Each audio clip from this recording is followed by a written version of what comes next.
Toby Fox, Edmund McMillan, Team Cherry, Sandfall Interactive. They are not the exceptions. They're the rule. People hear that Scott Cawthon published 60 games before he finally developed Five Nights at Freddy's, and they think that's the remarkable thing. It's not. And then us indie devs come in with absolutely nothing under our belts, spending 4 years on our first project. And then it doesn't even come out. Or if it does, the sales numbers certainly don't meet our expectations. But what else were we expecting? Like, are we nuts?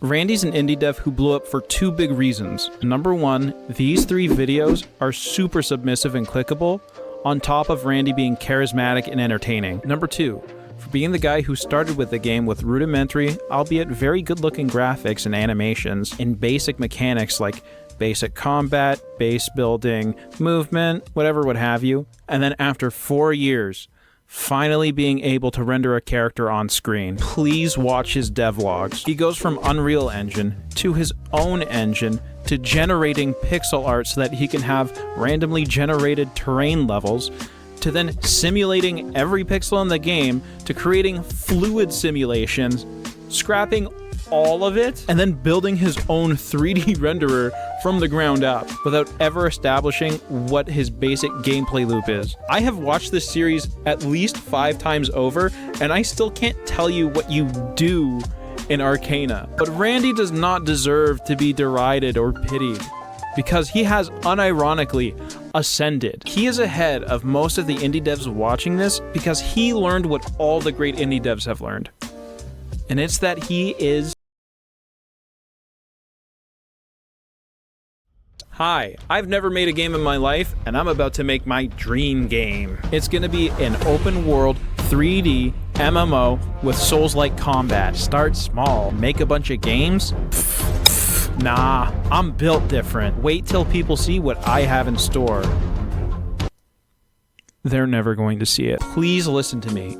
If there's a developer who's inspired you, I can almost guarantee you that they've taken the make many small games and publish them really quick route, and then some. People hear that Scott Cawthon published 60 games before he finally developed Five Nights at Freddy's, and they think that's the remarkable thing.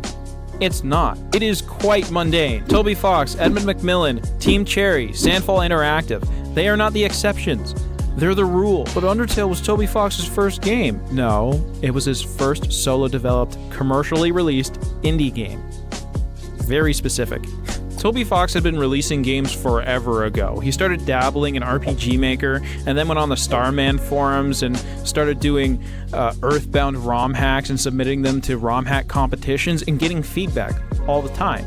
And that's the thing too, he took a game that already had an entire framework, like it had the design, the gameplay loop, the art style, and all the coding done, and then he was just remixing it. The Hollow Knight guys, Ari Gibson and William Pellin, I think I'm saying that right, had been a team forever ago. They've done a bunch of game jams on Newgrounds. Edmund McMillan, the Binding of Isaac guy. No, not him. Him. That guy. Look at his catalog. Look how far down you have to go before you find Super Meat Boy and Binding of Isaac. So he made small games and then made Binding of Isaac? Still no. Here's what this list isn't telling you. On the side, he was doing a bunch of contract work. I'm assuming as an artist, that's like his main thing.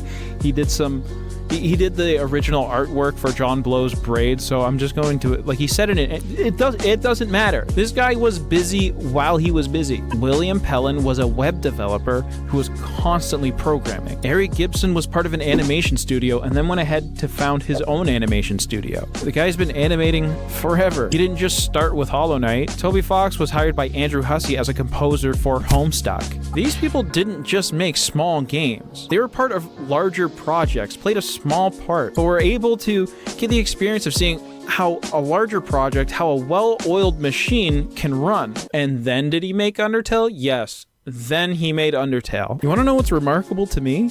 When he made that Kickstarter, he had no idea that it would be that popular. And why that's remarkable to me is that Kickstarter trailer hit all the right notes for the internet at the time. Toby Fox didn't know that he knew what he was doing. Team Cherry then made Hollow Knight. Edmund McMillan with Tommy Refenes then made Super Meat Boy, and then Edmund went on to make The Binding of Isaac. And here's something I want you to know about The Binding of Isaac.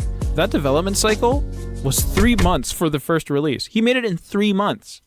First build. Super Meat Boy was his longest development cycle at 2 years. And then us indie devs come in with absolutely nothing under our belts, spending 4 years on our first project.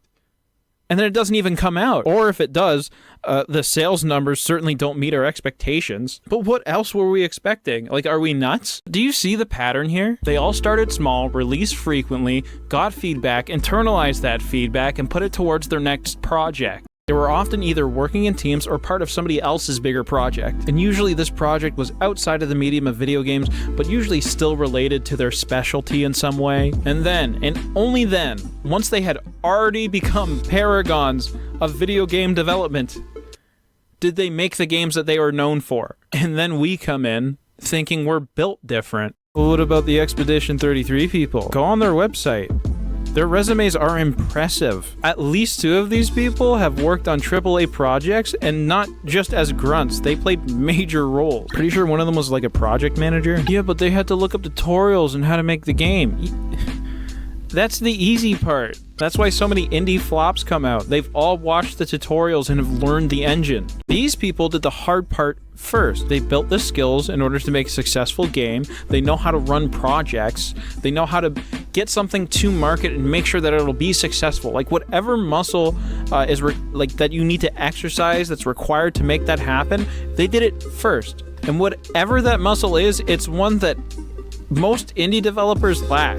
There is nothing surprising about Sandfall Interactive's success. What about Stardew Valley guy? Bravo, you found it. You found the exception. Is that what we should bank the next 4 years of our lives on? Hoping that we're the outlier of the outliers? Good luck. Before Doom came out, John Romero says he'd made like 90 games. Really put Scott Cawthon's 60 into perspective. I hope you don't think this is just an indie dev thing too. Every comedian and their mother has a podcast. And if you watch that podcast long enough, they're going to tell you that they had to do open mics, they had to write, rewrite, and perform and perfect material. They had to do some sort of grind. They had to be openers for an act bigger than theirs, and then they finally got their shot. Stephen King didn't start by writing monsters. Well, he did. He started writing monsters. I mean the size of the books. He didn't start by writing epics. Carrie wasn't even the first thing he wrote. He started by writing in like the school newsletter or in magazines or something like that, and he submitted a bunch of short stories. All these indie cartoons coming out, do you think the showrunners just came out of nowhere? No. They were all on Newgrounds, or at least most of them. They were all posting to Newgrounds and then YouTube. And then after that, they also found work like animating for Fox cartoons as like a mouth animator or a background artist. And even the ones that are on network television, like Zach Hadel and Michael Cusack, they had failed pitches. Smiling Friends was not the first pitch. These people made their hits after they had proven themselves, after they had already become paragons in their field, after they had already found a sizable following and had become the tastemakers of the internet.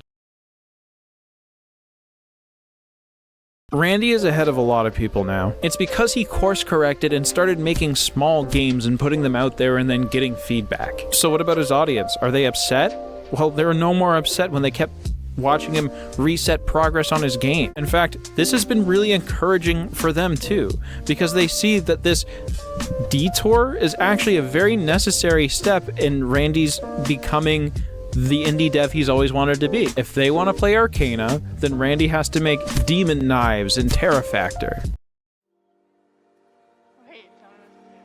Unpublished authors think that they can write a 300,000 word epic as the first part in their 12-part series of their fantasy masterpiece. Indie devs think that they can make the open world MMO with Souls-like combat and it's in 3D, and that'll be their first project, and that'll be what they're known for. These people proved themselves, and not in the way that you think. They didn't prove themselves to themselves. They didn't prove to themselves that they could make games.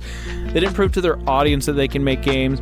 I mean proof as in an inherent proof, the same way 1 + 1 = 2. It is simply true that after all their hard work and dedication and being receptive to the lessons that were in front of them, that Jobii could develop and release Undertale, that Edmund Macmillan could develop and release The Binding of Isaac, that Team Cherry could develop and release Hollow Knight, that Sandfall Interactive could develop and release Expedition 33. Start small, work as part of a team, prove yourself. Almost everyone who's successful in their field has had to do this. And for the love of God, don't start a YouTube channel to build an audience because you think that'll hold you accountable. All that's going to do is get a bunch of people invested in your doomed project, and then you feel responsible for it. Here, I have an engine that does all the heavy lifting for me in terms of making an RPG. All the graphics, all the audio, the programming, the battle system, all of it's done.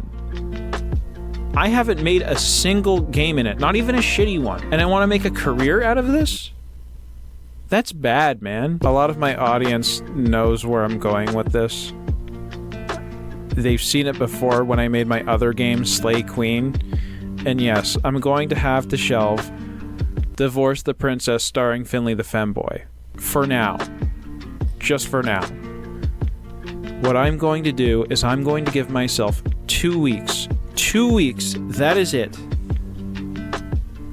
to make an entire game. Once I've made that game, I'm going to move on to another one and give myself a month, and then 2 months, and then 4 months. And I'm going to put them out there, I'm going to get feedback, and I'm going to be receptive to that feedback.